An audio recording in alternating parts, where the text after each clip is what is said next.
माननी पड़ी और सरकार जब सरकारों ने नहीं सुना है, राजनेताओं ने नहीं सुना है, सियासी दलों ने नहीं सुना है, तो इन मुद्दों के जरिए या इस तरह के प्रयासों के जरिए सरकार तक या हुकूमत तक ये बातें पहुंचाई गई हैं। वही प्रयास कर रहे हैं अन्ना। और रामलीला मैदान में भी देखा गया कि किस तरह प्रदर्शन किया गया, तो भीड़ वहां पर आई और सरकार ने फिर अन्ना की बातों को माना। लेकिन अन्ना कहते हैं कि जिन मुद्दों पर चर्चा हुई थी, सहमति बनने की कोशिश हुई थी, प्रयास हुए थे, अब उन्हीं बातों से सरकार मुकरती नजर आ रही है। इसलिए हमें फिर से एक कदम उठाना पड़ रहा है। और जैसा कि प्रताप जी कह रहे हैं कि अगर 250 लोग पहुंचेंगे तो अपने आप अन्ना की मुहिम कमजोर होगी और अन्ना खुद भी मानेंगे, देश भी मानेंगे। लेकिन अगर 25,000 लोग उनके आंदोलन में पहुंचेंगे तो आपको मानना पड़ेगा।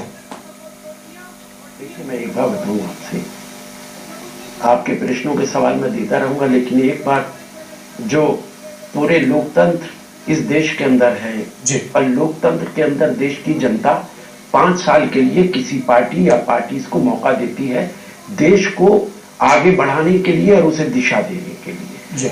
लोकतंत्र के अंदर यही तरीका होता है कि आदमी अपनी बात कह सकता, अपने मुतालबात कर सकता, धरने दे सकता है, लेकिन अल्टीमेटली पार्लियामेंट फैसला करती है कि देश को किस दिशा में ले जाना है। अगर आपको लगता है कि गलत दिशा में जा रहा है तो अगले चुनाव के अंदर आप अपने लोगों को खड़ा करके सही दिशा दे दीजिएगा। यही लोकतंत्र है और यही डेमोक्रेसी है।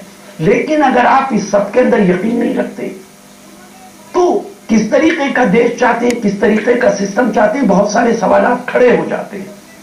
आज देश की जनता ने हमें ये मौका दिया कि हम अगले 5 साल तक देश को किस दिशा में ले जाना चाहते हैं। 2 साल के बाद चुनाव होगा। अगर आपको लगता है कि हम ठीक लोकपाल पास नहीं कर रहे, हम गलत दिशा में देश को ले जा रहे हैं, तो आप चुनाव का इंतजार कीजिए। अचानक ये कह देना कि सारा देश आपके साथ है, हम कितने चुनाव लगातार जीतते चले आ रहे हैं जी, देश फिर भी आपके साथ खड़ा है।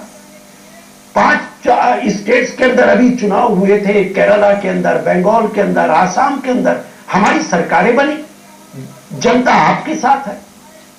देखिए, लोकतंत्र के अंदर देश की जनता फैसला करती है और पब्लिक मीटिंग करने का, भाषण देने का, हमें गाली देने का आपको पूरा इख्तियार है। आप हमें क्रिटिसाइज कीजिए, अल्टीमेटली चुनाव होगा और देश के लोग ये फैसला करेंगे। हम सिर्फ इतना कह सकते हैं, मजबूत लोकपाल बिल लाने का हमारा प्रयास है।